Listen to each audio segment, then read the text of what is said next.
Fernandez Philippe. J'ai travaillé à la mine pendant 20 ans, comme mineur de fond, pendant 10 ans. Et après les 10 dernières années, j'ai été agent de maîtrise. J'ai été jusqu'à la fermeture. J'ai fait l'ouverture et la fermeture. Alors, je suis Maryse Fernandez.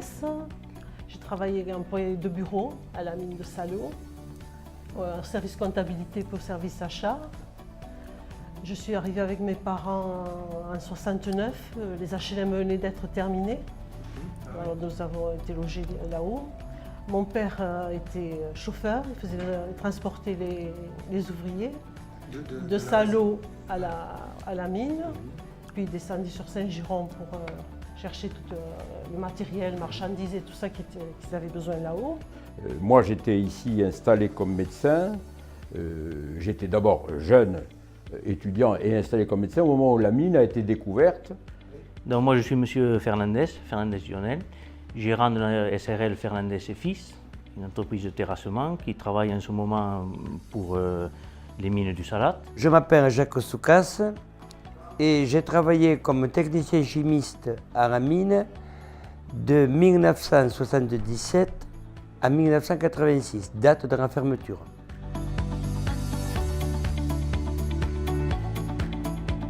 Il y a eu ce projet de mine, ça a été l'espoir pour toute une population.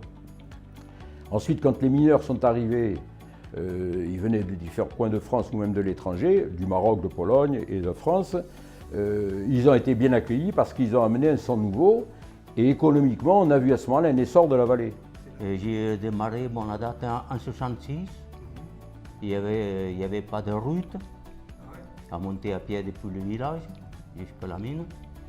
On avait des cantines sur place. Et après, en 67, ils ont fait la route.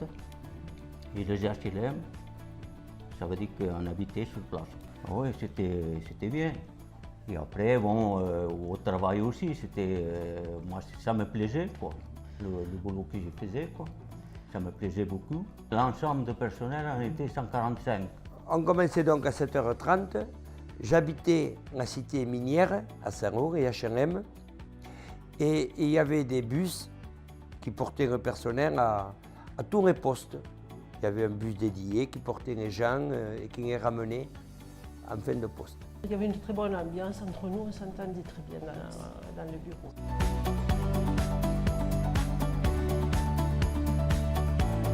Quand je suis arrivé, il y avait 64 gosses tout petits qui étaient scolarisés à Saint-Roch. L'arrivée dans la mine a fait réouvrir l'école de Saint-Roch. Déjà, dans les HLM, on avait combien d'appartements il y avait par HLM? 16, Il y avait. Oui, je sais pas, il y avait un paquet. Hein. Il y avait un paquet, il y avait peut-être 60 appartements, un truc comme ça. Tout était Ça veut dire qu'il y avait 60 familles déjà, ça faisait pas mal de monde. Et il y avait beaucoup de gosses en plus. Tout confondu, il y avait à peu près 400 personnes. À Saint-Roch-Coufrens, sur la commune, 400 personnes. Dont les 2/3, c'était les familles des mineurs. Mais la population hors mine était quand même intégrée. Donc ils venaient et bénéficiaient des mêmes avantages qu'offrait le comité d'entreprise aux mineurs. Donc on se réunissait après souvent au café-restaurant. C'était familial, c'était sympathique comme tout. Ah ben, c'était très bien parce qu'il y avait beaucoup d'enfants. Donc le soir, au milieu des appartements, il y avait une cité là, avec des balançoires, des trucs comme ça. Donc il y avait tous les enfants qui se réunissaient là pour jouer au foot, n'importe quoi. Il y avait une bonne ambiance, une convivialité, quoi. Après, quelques années après, ils ont fait une maison des jeunes qui n'existe plus. Elle a été démontée sur le premier parking qui va aux HLM. D'accord. Ah ouais. Là, il y avait une maison des jeunes. Donc, on y faisait la fête de Noël pour le personnel. On y faisait des petites fêtes de temps en temps. Un vrai communautaire on se réunissait là, on dansait, des choses comme ça. Mais après, bon, oui, l'ambiance était bonne quand même. Moi, j'ai des bons souvenirs.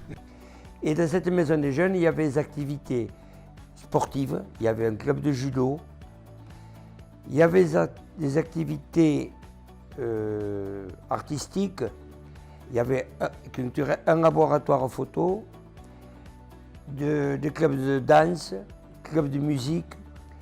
On nous avait acheté un projecteur 16 mm à l'époque, et avec un centre culturel dans l'Ariège, tous les 15 jours, on passait un film nouveau, mais qui était récent, qui étaient des films qui venaient sortir des grandes salles de cinéma. À Salon même.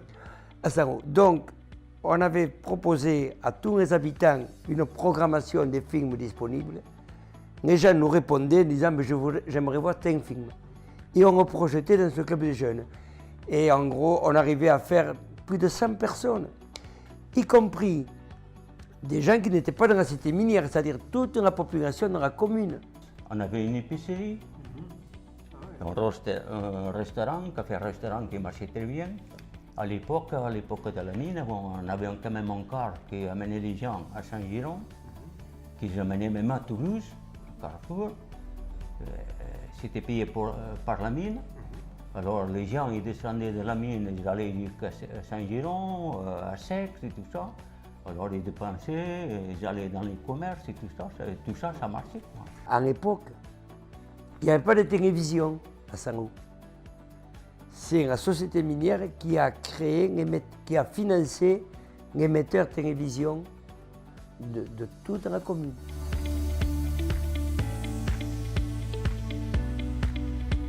Le plus grand souvenir de là-haut, de Salon, c'était quand j'ai trouvé ma femme.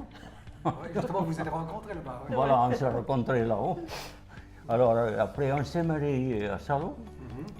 Le maire de Vous êtes mariés dans le chapelle? Ah oui, le chapelle là-haut. Ouais. Le maire de Salon, bon, il n'est plus maintenant. Il est plus. Il a fait le premier mariage, c'était nous. Le premier mariage, c'était nous. Et en 1978, nous avons fait construire notre maison dans la vallée. Voilà. J'ai eu beaucoup de chance, puisque de par les fenêtres de mon laboratoire, je voyais des isards partout, des chamois. Je comptais les chamois, des fois j'avais le temps. C'était magnifique, le cadre. Moi, j'ai appris à skier grâce à ce comité d'entreprise, parce que c'était financé par le comité d'entreprise il nous payait les forfaits dans les stations de ski, le car venait nous chercher à Salon, nous amenait à Guzet. Et tout ça, c'est des choses, peut-être sans la mine, on ne l'aurait pas fait.